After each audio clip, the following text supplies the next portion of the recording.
और इजरायल के तेहरान पर हमले जारी हैं। आईडीएफ ने हमले का वीडियो जारी किया है। आईआरजीसी के अड्डे पर हमले का वीडियो। तेहरान के बीच गिराए आईडीएफ ने बम।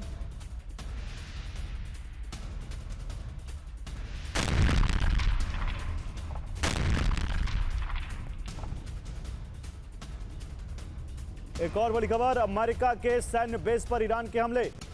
जॉर्डन इराक के बेस पर हमले हुए हैं। बेस पर जर्मनी के सैनिक तैनात थे।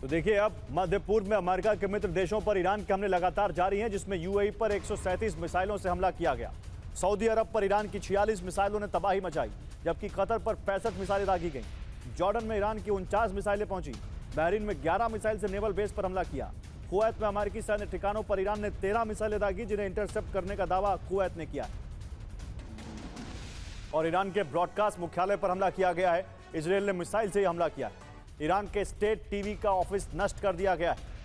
इजरायल ने ईरान के कम्युनिकेशन के एक बड़े साधन स्टेट टीवी को नष्ट कर दिया। स्टेट टीवी के दफ्तर पर यह हमला हुआ है, जो कि ब्रॉडकास्ट हेडक्वार्टर में था।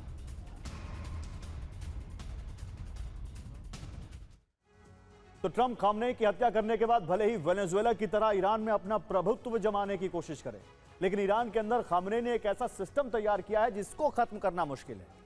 यह जरूर हो सकता है कि सुप्रीम लीडर के पद के लिए इस सिस्टम में आंतरिक टकराव हो, लेकिन खामनेई की धार्मिक विचारधारा को ईरानियत और ईरान की मिट्टी से अलग करना बहुत मुश्किल है।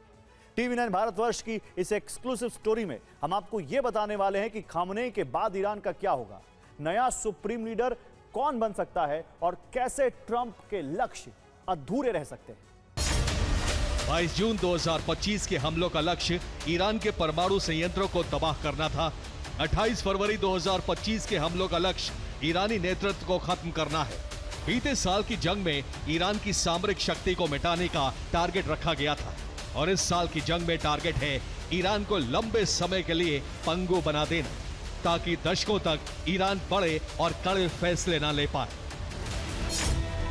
इजराइल का लक्ष्य ईरान के पूर्व, वर्तमान और भविष्य के नेतृत्व को खत्म करना है।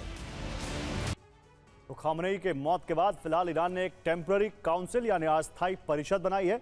इस परिषद ने आयतुल्लाह अली रजा अराफी को ईरान का कार्यकारी सुप्रीम कमांडर बना दिया है। अराफी के साथ ही खामनेई की ओर से घोषित किए गए war time commander Ali Larijani कामकाज देख रहे हैं। इनके साथ ही मसूद पेजेश्कियान बतौर राष्ट्रपति कार्यपालिका का काम संभाल रहे हैं। इसी परिषद में न्यायपालिका के प्रमुख गुलाम हुसैन मोहसेनी भी शामिल हैं, जो अपने स्तर पर कामकाज देख रहे हैं। इनके साथ ही एक गार्जियन काउंसिल मेंबर भी इस परिषद में है। और देखिए, बड़ी खबर, हमलों का एक बड़ा असर, ईरान का तेहरान हमलों से दहल गया है। तेहरान में खुफिया मंत्रालय की इमारत पर अटैक हुआ है।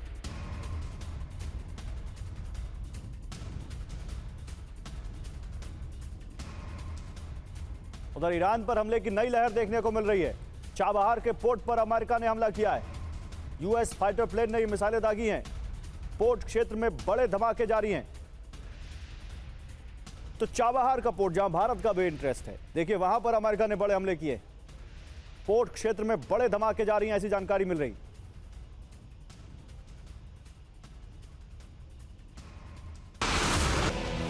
ईरान में नया नेता चुनने की आधिकारिक शक्ति असेंबली ऑफ एक्सपर्ट्स के पास है, जिसे मजलिस-ए खोबरगन ए रहबरी कहा जाता है। मजलिस-ए खोबरगन ए रहबरी में 88 इस्लामिक स्कॉलर आयतुल्लाह होते हैं। सुप्रीम लीडर का निधन होने पर इनको बैठक बुलाकर नया नेता चुनना होता है। सबके नामों पर मजलिस-ए खोबरगन ए रहबरी में चर्चा होती है। उम्मीदवार के इस्लामिक ज्ञान, राजनीतिक सूझबूझ, प्रशासनिक क्षमता पर विचार किया जाता है।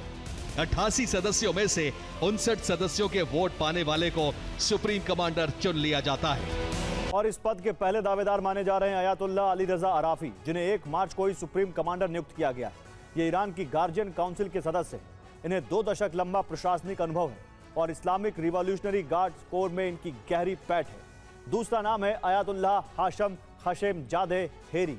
ये असेंबली ऑफ एक्सपर्ट्स यानी जलिसे खोबरगन ए रहबरी के वरिष्ठ सदस्य हैं। यही सुप्रीम कमांडर को चुनौती है, यही सुप्रीम कमांडर को चुनती है। ये खास जो हम जिसकी बात कर रहे हैं, ये जो जलिस है, ये जो असेंबली है। और इसके अलावा खास बात यह कि इनकी धार्मिक प्रशासनिक दलों में स्वीकार्यता है। नेतृत्व का टकराव रोकने के लिए यह सबसे उपयुक्त चेहरा है। इनके नाम पर आम सहमति बनना आसान है। अगला नाम है गुलाम हुसैन मोहसेनी इजेई का। ये वर्तमान में ईरान की न्यायपालिका के प्रमुख हैं और फिलहाल ईरान को संभालने वाली अस्थायी परिषद के मेंबर भी हैं। अगला नाम है असगर हेजाजी। ये खामनेई के पूर्व चीफ ऑफ स्टाफ रहे हैं और इनकी काम करने की शैली को बड़ी बारीकी से ये सीख चुके हैं, खामनेई की शैली को। अगला नाम है हसन खुमैनी। ये ईरान के पूर्व सुप्रीम लीडर अयातुल्लाह खुमैनी के पोते हैं और उन्हें ईरान का उदारवादी चेहरा माना जाता है।